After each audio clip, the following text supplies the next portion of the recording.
Welcome to the Hire Her podcast by Talent Collective, presenting conversations with inspiring women in talent. And get ready, ladies, because this is the last time you're going to hear a man's voice on this show. Hi, everyone, and welcome to today's episode of Hire Her, a podcast put on by Talent Collective. Talent Collective is a community for women in the recruiting space, and we are so excited to be here today with Katy Stover-Fox. I'll do a brief introduction on her in just a second, but first, my name is Krista Tan, and I am one of the co-founders of Talent Collective. I'm also here with Natalie Stones, our other co-founder. Hello, Natalie. Hello. She actually gets mad when I call her Natalie, so sorry, Nat. You know me, way too wrong to be calling me that. That is so true, so true. All right, well, moving on, I want to do a quick introduction to Katy. So Katy actually has a pretty extensive background in the education space and has made her way into recruiting and now owns her own company. So she's founder and CEO of HigherPeople.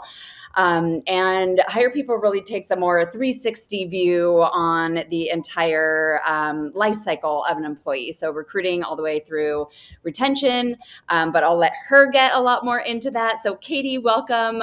We'd love to hear a little bit from you about your background, you know, how you got into recruiting in the TA space, and then a little bit more about what you're up to now.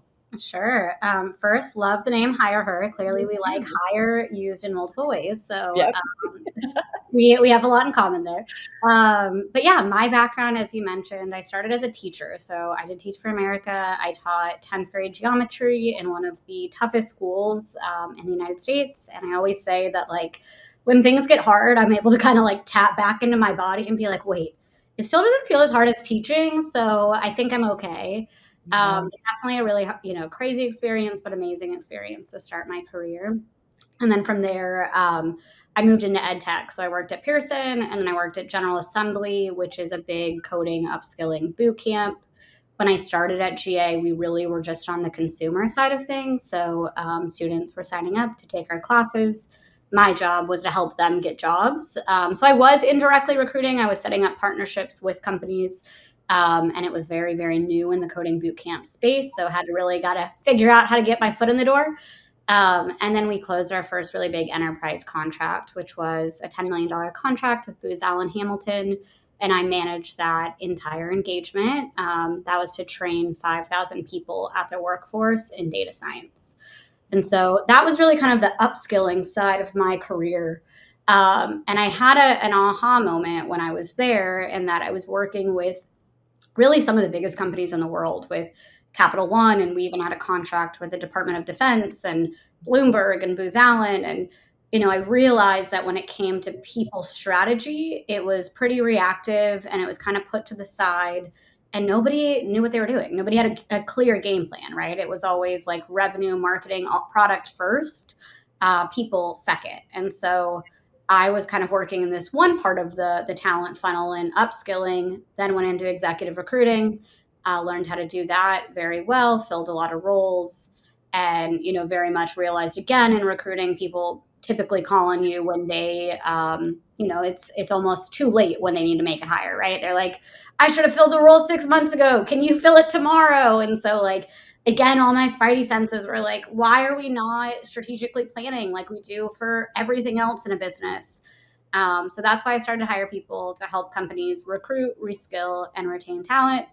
Most of what we do is still in the hiring space right now, but we do take that 360-degree approach, and we do other things like comp analyses and career pathway support and offsite planning and, retention surveys, and really getting into like the meat of why are your people staying? Why are they leaving?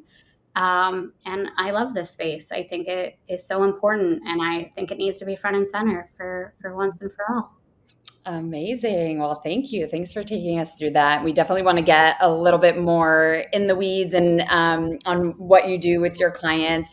But first, we'd love to zoom out and go a little bit big picture. So we occasionally talk with our guests just about life challenges, and sometimes sharing those challenges and vulnerabilities can be really helpful for other people.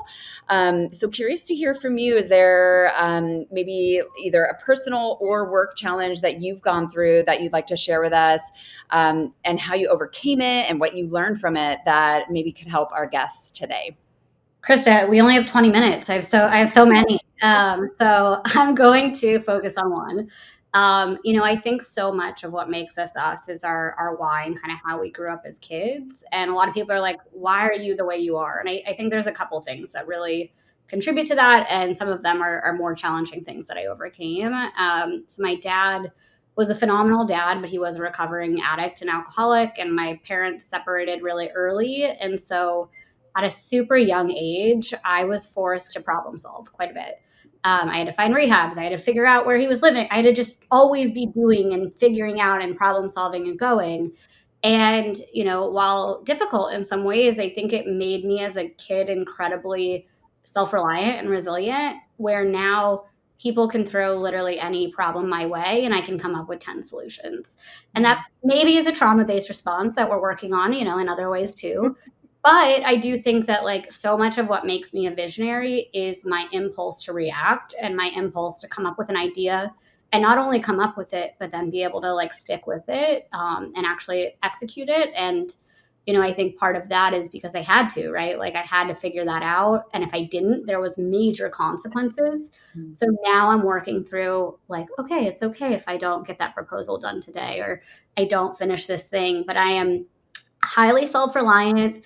I'm very good at getting things done, and I can come up with probably 10 solutions to a problem you throw my way. And I think a lot of that's based on my childhood. Mm-hmm. Wow. Thank you for sharing. My father was also an alcoholic, so I know what it's like to grow up in an environment that can be really unstable and, kind of scary as a child. And even as I bring my own kids up now, I just feel like there's so many learnings in childhood, especially when you go through big challenges. And it sounds like you were able to actually take those challenges and flip them for good in your life and to make them into productive solutions for your life. Some people aren't able to do that. And I'm really happy to hear that, you've been able to take those challenges for good. Yeah, I also think, my parents did a good job of instilling the belief that it was not my bag. It was not my thing. I went to AA meetings with my dad, and he was an incredible father. And I think he really was able to separate hey, I have this sickness, I have this thing, it's not yours. And I think we're all flawed. We all have different things that we're going through, but allowing a child to know where they have control and where they don't is really important. And I think my parents did that really well. So I'm really grateful for that. Nice. Oh my gosh. That's such a compelling story. This is so great. And my father was also an alcoholic, but thankfully I was sheltered from it before I was born. But there is something to say about parents that have their own adversity and how they raise us. And so I can see how you've really blossomed into a successful businesswoman. So doubling down on that, we asked you about any serious challenges or adversities that you've overcome, but when we think about on our podcast, we're very passionate about elevating women's voices, specifically in recruiting. So has there been anything that you've experienced as a challenge specifically as a woman in the workforce, or as a woman in her career that you'd like to share and how you kind of overcame with that? Yeah, this is something I have a lot of stories about, and I've actually refrained, I feel from talking about some of these things publicly because I am so strong and all these things. And so, and I don't want to say anybody's names or companies or anything like that. I think I've always been so afraid. And I think that's part of the challenge is we take it on and we don't always talk about it out loud. But yeah, a couple stories. So I'm also 4'11", so I'm very small, and I'm pretty outgoing and feminine, and that can sometimes be taken as flirty, I think, a lot of the time too. Mm-hmm. And so I have had a lot of situations that are just very inappropriate, where people have either, made passes at me or said things or done things. Conferences, I feel can be overwhelming and a little scary at times. I've had people definitely try to keep the drinks going. I've had multiple men be like, hey, I can't get home because I can't get the train stopped. And so the only way for me to like have a place to stay is to stay in your hotel room. And like, I have a lot of stories, to be honest. And I really haven't talked about them publicly, but I think the one story that like impacted me in my career was, again, a couple. One, the president of a company once told me, like, you just don't have VP presence, and you're so cute, and like we'll use you for conferences, but I just don't think you can be a VP. He also then told me to wear a very specific color short dress to conferences, because part of that was why I was getting so many partners on board, was that I was cute, and that's why I was good at sales.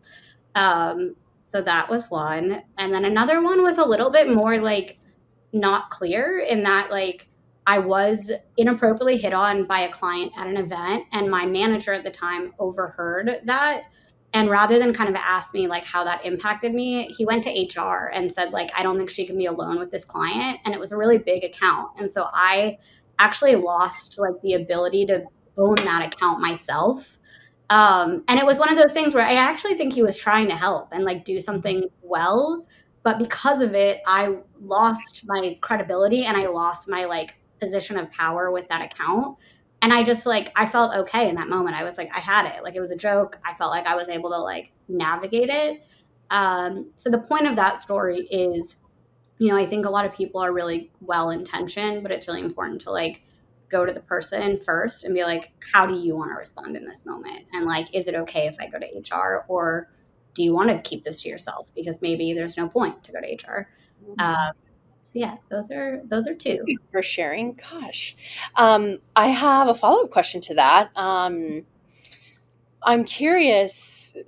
I haven't had situations that extreme, but I've worked for companies that are like very young professional, and then I've worked for companies that were like very non-young professionals and of more mature age. Is there any rhyme or reason? Like, is this a generational thing? Do you find that being common in male young professionals? Like, has that been an experience of yours, or is it unique to a certain demographic? Yeah, I do think that when I was younger in my career, I was in companies where there was a lot of like young people. There was a lot of stress. It was like very high growth. We all were like pretending to be adults when we like really weren't adults. So that might have been part of it in that situation. And then I've also worked in older school traditional agency or worlds where like essentially one was in the funeral industry. So like a lot of like older funeral owners, and like just a world where like things are still kind of old school and how they think and what they can say and what's appropriate. And again, like I don't even think some of them were ill-intentioned. I think it's just like the way they grew up and what they know, and like the little funny comments they make on the side. And so it happens, I guess, in both, if I'm being honest. And I think that like we've come a really far way, but like there's little small moments where you just realize like, oh, maybe I don't have as much power as I initially thought. Mm-hmm. Yeah, that's kind of where I was going with it. Thank you for giving more context, hoping that maybe it's just not maybe just, but is it a generational thing that will like weed out over time? We would hope, but while things have gotten better, it sounds like it's still, very much a present thing. So yeah. And again, I think like it's also on us to like create safe spaces and push back and like, create boundaries. And like, it's going to take both sides being able to say like, there's many moments that I didn't say anything. And I don't know if that was the right move, or if I like just perpetuated it by like being like, well, it's easier for me to stay quiet to get to the next point.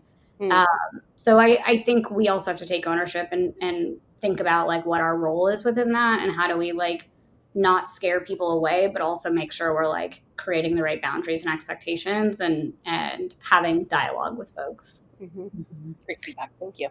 Yeah, and it can be so scary to speak up. So I definitely applaud you for those times you were able to. And it's just so hard to know what to do in the moment of those things. And I think all of us can think of times where we've looked back and gone like, oh, I wish I would have handled that differently, right? Mm-hmm.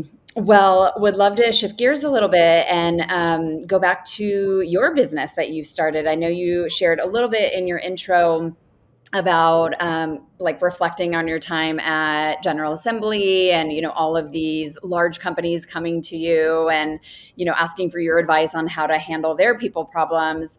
But share a little bit more about why you started your company and the inspiration there. We'd love to hear that story. Yeah, I think I've always been an entrepreneur, and I've always been able to see like challenges and pain points and be like, how can I make it better? Back when I was in college, I started it was a grilled cheese stand where we basically sold grilled cheese to drunk people, and then we donated everything to World Hunger.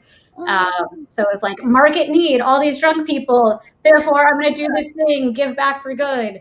And I really think that's what it was for Higher People too, right? It was like clear pain point, not seeing a solution in the market, and wait, I think I could do things better. And a lot of agencies have, kind of always done things traditionally this way. Wait, I have an enterprise delivery background. I have all these other skill sets. Like the way I would do it would look different. And if I bring all those skills together in one place, I actually think it will be more powerful than kind of any one thing alone. So a lot of it was just based on my passion and knowing that like if I did it, I could do it different or better.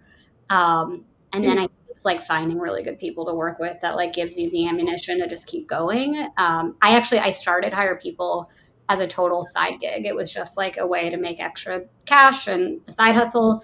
And it just started growing and growing. And I started hiring friends who were contractors. Literally, I think almost all my friends have worked for me at some point, and was like, wait, this now is like, starting to get bigger than just these contractors. Then I tried to quit my job and they convinced me to stay on for another 6 months. So instead, I hired somebody else to come on full time before I did. So by the time I really walked into the business, it was a full grown business. And I was walking into a company, I was making $1 million in revenue, and I knew I could jump off and do that. So, I think for people listening, it's just important to like find the pain point, identify a way you can make an impact. And then if you can start small, and there wasn't as much pressure for me to like build a company because I was able to kind of just do it slowly and let it happen organically.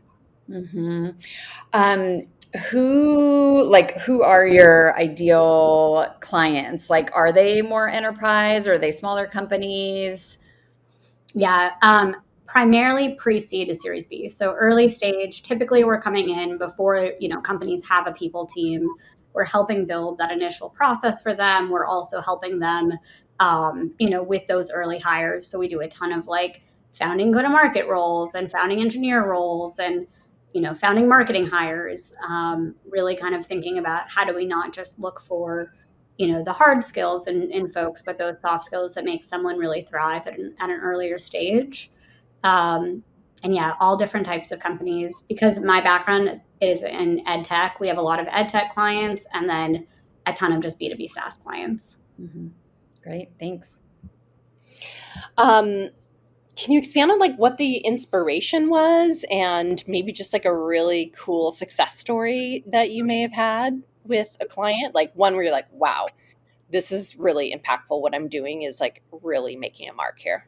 Yeah, I think the inspiration again goes back to those like puzzle pieces, right? I was like the upskilling puzzle piece of L&D was one piece, the recruiting piece was another piece, and I wanted to just put it together to be this full puzzle piece solution. I did not want to build a product. I didn't want to raise funding. I was like, I really see myself as a client facing like delivery person. And so a lot of that was just leveraging my strengths in delivery. And being able to make an impact, right? Like I think that the way that companies have historically recruited and reskilled and retained is like HR and talent is put to the side.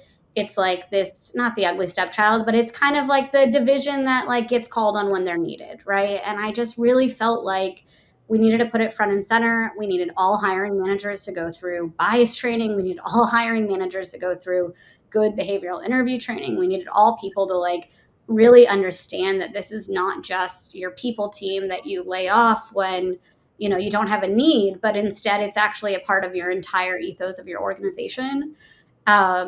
So I would say that is largely why, and I believe that we can treat people better at orgs. And then I also think that your business will function better too. Like it's a win-win. It's not an either or. And yeah, client story. I would probably say our client LC Vista, we started hiring for them. It actually worked with the CEO at a former company he had been at. So then he came on, he was a new CEO. It was his job to really make sure that hiring was up leveled, brought us in. We did everything from training all their hiring managers very early on just like behavioral interview screens, rubrics, like bias. And then we did all of their hires for the last 2 years. And then after we did a ton of hiring sprints for them, they were like, hey, Katy, wait, you told me you could do other stuff. Like, what else can you do? And so then we did a big comp analysis project for all of the employees at their company. We built out all of their career pathways. We built out performance management at the company. We did training on performance management. We actually planned and delivered an entire executive offsite. We, are still working with them right now. And so there's like ongoing engagements where all of this is still kind of coming back around. And we just actually launched a role with them on Friday. So, I think the clients that see us as a partner and don't see us as an agency that should be sending resumes are always my favorite stories because it really is a partnership. And when we work together and when we do more together, we can not only ensure that we just find one good needle in a haystack for that one random role, but that like we're hiring the right people, they're staying, they're happy, all that fun stuff. Mm-hmm. Yeah. If only more companies understood that your people, all people really impact revenue, like your recruiters impact revenue at the end of the day, the people that they bring on. So we're definitely more than just something by the wayside. Yeah. So, well, with that, we are coming up at time. So we wanted to thank you for joining us today. You've shared some very vulnerable stories. We really appreciate that. That will definitely go a long way, and I'm sure it will impact somebody that's listening out there. So thank you, Katy, for joining us. And how can people best connect with you if they want to, have a coffee connect or learn more about your business? Where should they find you? Yeah, HigherPeople.co is our website, HIGHER. And then I'm on LinkedIn, no surprise there. So I would say LinkedIn is definitely follow the Higher People page, follow my LinkedIn, Katy Stover Fox. And then we do a ton of free events for job seekers. So if you're looking for work, we have a monthly roundtable where we really try to give, hands-on support with resumes and LinkedIn and really direct feedback. And obviously, if you're looking to hire or anything that I said, makes sense for your business needs, I would absolutely love to connect as well. Are those roundtables virtual or in person? They are virtual. Virtual. Okay, great. Yeah. Well, thank you again, Katy. Everybody, thank you for tuning in this week. We will see you very soon. Be sure to like and subscribe, as the kids say on YouTube. Follow us on all the channels, Instagram, LinkedIn, YouTube, everywhere. And until next time, we will see you soon. Cool. Thanks, guys. Appreciate it.